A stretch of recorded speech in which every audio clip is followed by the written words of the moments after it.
When I first arrived in Khanaspur, I thought I'd found paradise. The air was crisp, the hills rolled endlessly, and Rosecroft Manor, ivy-choked and brooding, waited like a gift untouched.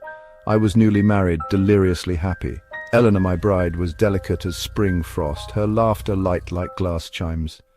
Together we moved into Rosecroft, a house everyone else seemed desperate to forget. Locals whispered about buri hawa, bad air, and a little girl who cried at night. Even the servants kept their distance, crossing themselves when dusk fell. But I dismissed it all as superstitious nonsense. This was the Empire, after all. What could possibly threaten us here? Eleanor, though, she changed. Within days her cheeks hollowed and her sleep grew thin. "There's someone in the West Wing," she whispered, voice barely more than a shiver. I hear her pacing, crying. I laughed it off. "Old houses creak," I told her. "Wind finds cracks and makes music, nothing more." But something was wrong. As June grew colder, the house grew stranger. Footsteps echoed through empty corridors, paintings tilted overnight, their painted eyes tracking us. And every night Eleanor woke at exactly 3:12 a.m., clutching her chest, gasping, always whispering. She was at the foot of the bed, just watching. One morning I found a diary wedged behind a panel.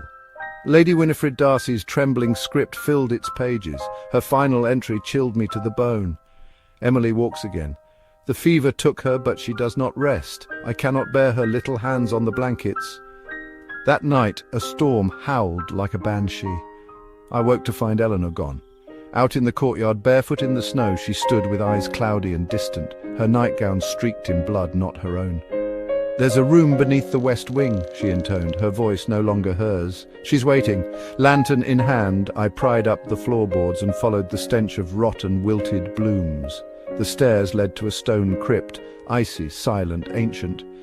In the centre, a child's iron bed with leather straps dangling, and in the shadows, a tiny skeleton in decaying lace, skull tilted as if still listening, on the wall, scratched over and over. Mummy said I was sick, but I wasn't. I turned to flee, only to find Eleanor blocking the way, smiling with lips gone blue. "She's not alone anymore," she breathed, as small icy hands seized my ankles from beneath the stone floor. Now, they say, hikers near the old ruins hear a child giggle among the pines. Locals still whisper of Rosecroft Manor, and of the pale lady wandering through the mist, forever calling into the darkness, "Arthur, come home.